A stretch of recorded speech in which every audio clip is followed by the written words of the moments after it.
Muy bien, digamos que ya tenemos el mensaje que queremos transmitir o tenemos una idea de cómo quisiéramos que fuera la historia.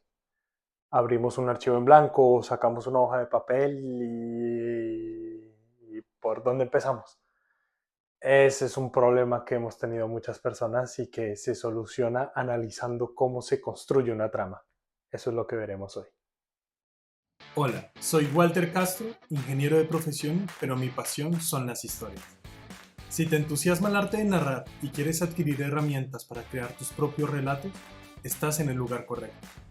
No olvides suscribirte y darle like a este video para apoyar el canal y no perderte ninguno de los contenidos que se vienen. Vamos a crear grandes historias juntos. Antes de empezar, me parece importante pensar por qué una estructura, por qué estructurar una historia.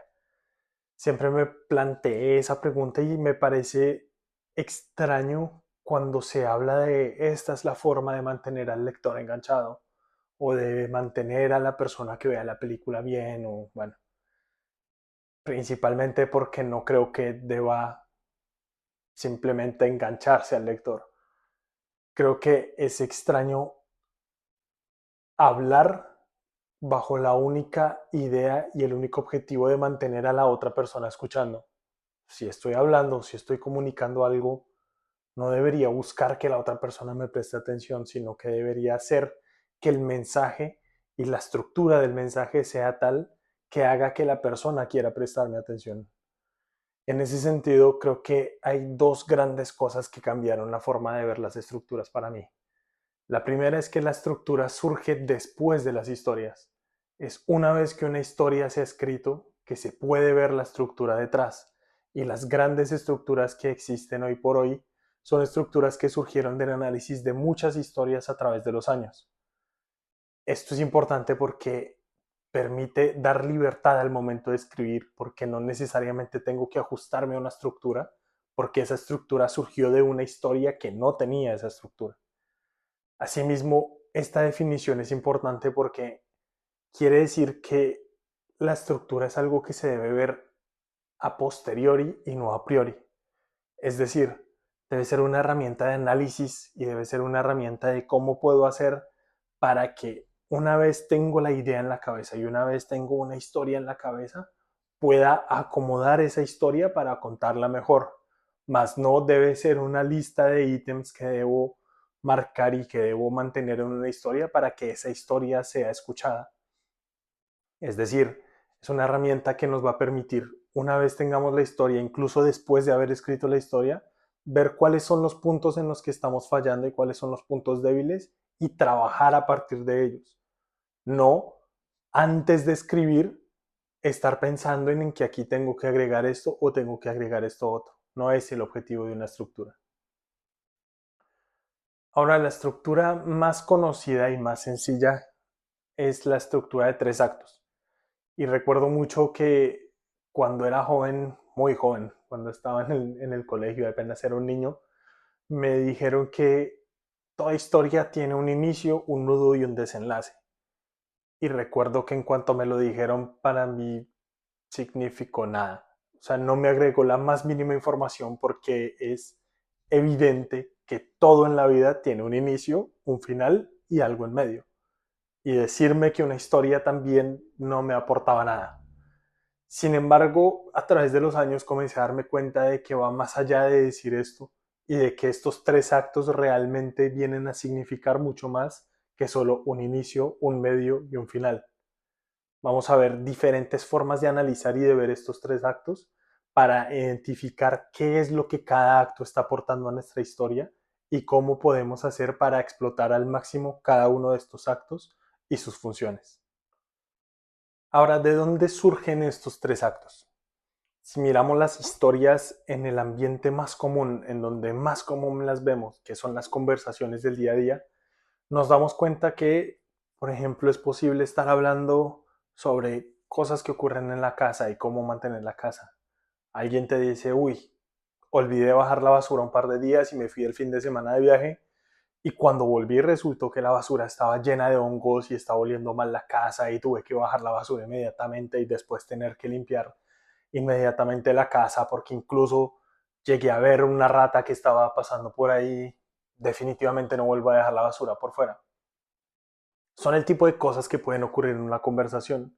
Y al analizar esto nos damos cuenta que la estructura de tres actos también viene a significar la forma de presentar a la otra persona una idea. Si nos fijamos bien, las historias, y las historias no solo escritas, libros, películas, series, sino las historias que nos contamos en el día a día, es una forma de comunicarnos sobre cuál es la mejor forma de vivir y la mejor forma de sobrevivir como personas y como comunidad. Dicho eso, cuando presentamos en tres actos, lo que estamos haciendo es presentar un argumento. Presentamos un argumento inicial, cuál es la hipótesis que estamos teniendo, hacemos un desarrollo y finalmente concluimos. En el caso de la historia que comenté, podemos estar presentando la idea de qué debemos hacer para mantener la casa y para mantener nuestro espacio habitable mejor. Luego el desarrollo a través de la historia, diciendo qué fue lo que hicimos, cuál fue la presentación del escenario en el que simplemente nos fuimos de vacaciones y olvidamos bajar la basura, cuáles son las consecuencias que esto trae y finalmente la conclusión que viene a ser: si te vas a ir un par de días, baja la basura para que no se llene todo de hongo y de mal olor. Esta es realmente la base de los tres actos. Es la forma más eficaz de presentar un argumento. Y entonces en las historias lo que hacemos es adaptar cada una de estas tres etapas de la presentación de un argumento a la presentación de la historia. Primero, comunicar cuál es la base, cuál es el contexto, cuál es la hipótesis inicial de la que vamos a hablar, un desarrollo que muestre qué fue lo que se hizo, qué funcionó y qué no funcionó y las consecuencias, y finalmente una conclusión que permita decir lo que creemos es que esto se debe hacer o que esto no se debe hacer. Esos son los tres actos: presentación del contexto, desarrollo, conclusión. Antes de pasar a los ejemplos, hay otra forma de ver los tres actos, que es la forma que presenta Brandon Sanderson en sus clases y en sus libros y cursos de escritura. Y es que él lo ve como una promesa, un progreso y una recompensa. Lo que él cuenta es que al momento de presentar un libro, lo primero que se ve en el libro, desde la portada o las primeras páginas, son una promesa al lector. Una promesa que viene a decir no solo de qué va a tratar la historia o hacia dónde va a apuntar la historia o de cuál es el mensaje que queremos dar, sino también que es una promesa de tono, de estilo de historia, de género de la historia. Él dice que si la historia inicia con cuatro amigas solteras alrededor de sus 30 años, probablemente la historia va a tratar sobre cómo esas amigas dejan de estar solteras y va a ser una historia de romance o va a ser una historia de amistad. Por el contrario, si empezamos con el asesinato de una persona, tal vez parezca una película o una historia de misterio o una historia de venganza. Este tipo de promesas de tono y de género también van a enganchar al lector o al espectador. Eso es lo que va a hacer que si yo quiero ver una historia de romance o leer una historia de romance y lo primero que ocurre es un asesinato a sangre fría, bastante descriptivo de cómo ocurrió toda la violencia del asesinato, tal vez no sea la historia para mí, tal vez deba dejarla de lado y buscar una historia diferente. Esto mismo ocurre con las portadas de los libros o con los afiches de las películas. Son a través de estas imágenes que estamos empezando a hacer una promesa de esto va a ser de más o menos este género o a tratar de más o menos este tipo de historias. Luego a través del libro se hace un progreso. Estas promesas no solo van a ser de género, sino también de hacia dónde está apuntando la historia. Puede ser una promesa, en el caso del asesinato, sobre se va a encontrar el asesino, se va a resolver el misterio o se va a ejecutar la venganza.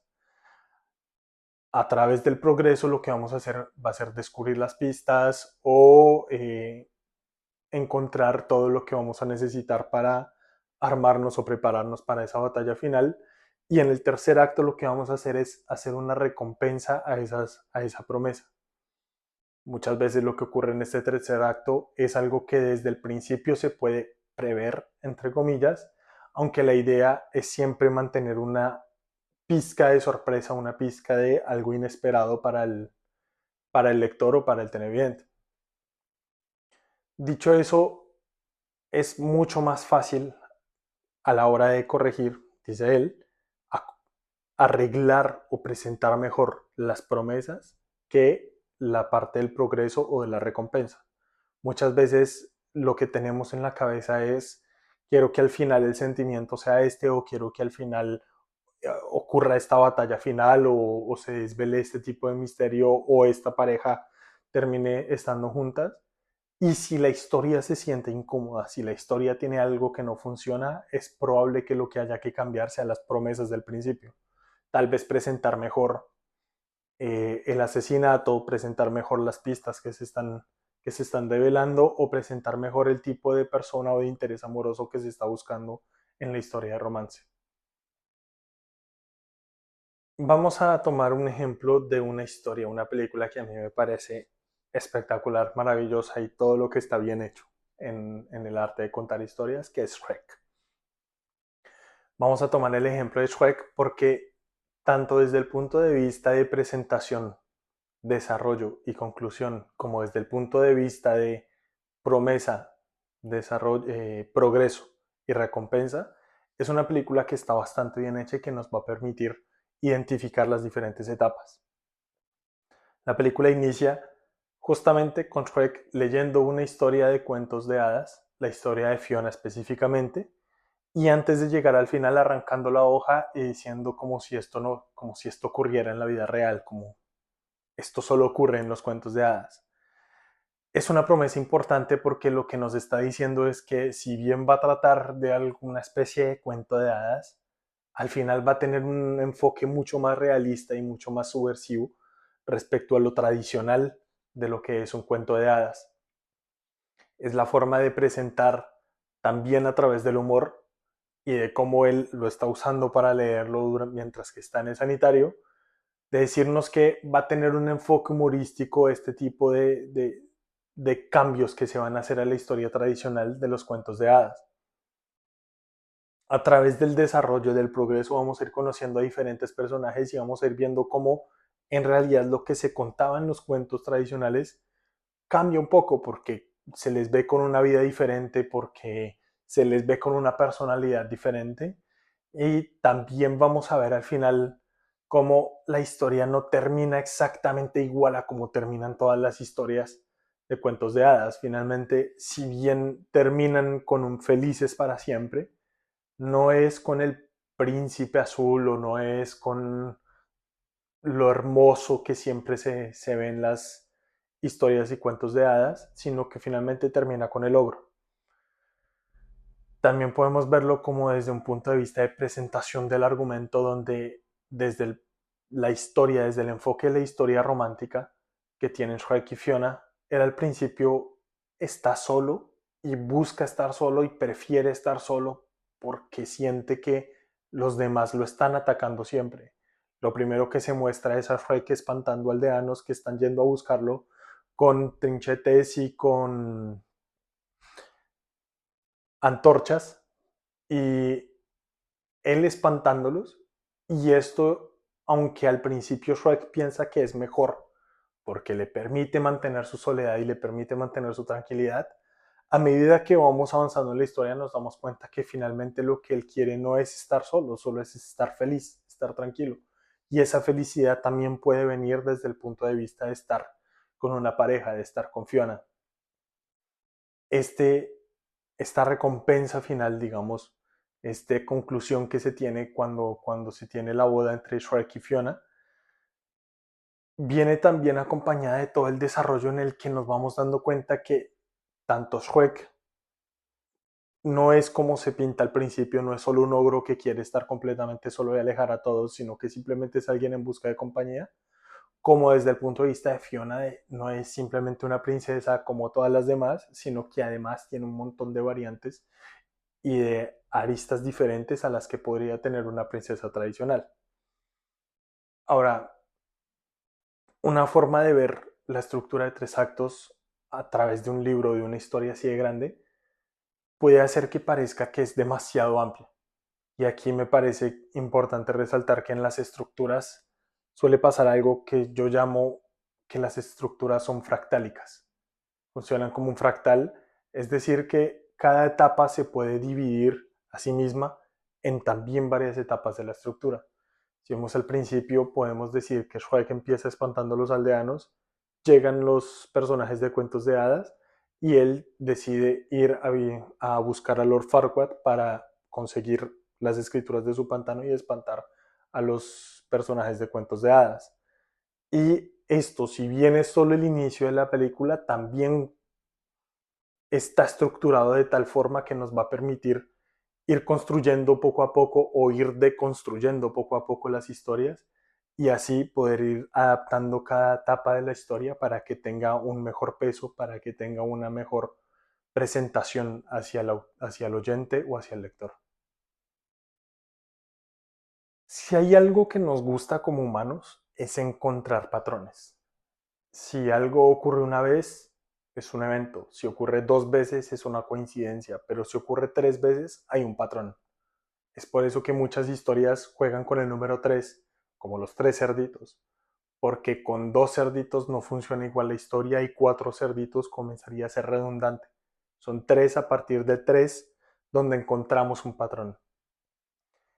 Es también por eso tal vez que la estructura de tres actos es tan conocida, pero es sobre todo por eso que es tan importante y tan poderoso una historia que tenga un patrón conocido, porque en el momento en el que las personas, los lectores o los videntes comienzan a identificar los patrones que ya conocen, van a sentirse también más enganchados y van a sentirse también más involucrados en la historia. Es perfectamente posible cambiar alguna etapa de la estructura, es perfectamente posible agregar un toque personal, pero las estructuras nos van a permitir enganchar a las personas a través de lo conocido y presentar algo nuevo desde la base de este patrón que ya se reconoce. Vamos a través de los siguientes videos a identificar otro tipo de estructuras un poco más complejas en las que también vamos a poder ver cómo enfocarlo desde el punto de vista del personaje o desde el punto de vista de una historia global. No olviden suscribirse, no olviden darse like y no olviden compartir este video para que no se pierdan nada del contenido que va a venir después y para que podamos seguir construyendo juntos una gran historia.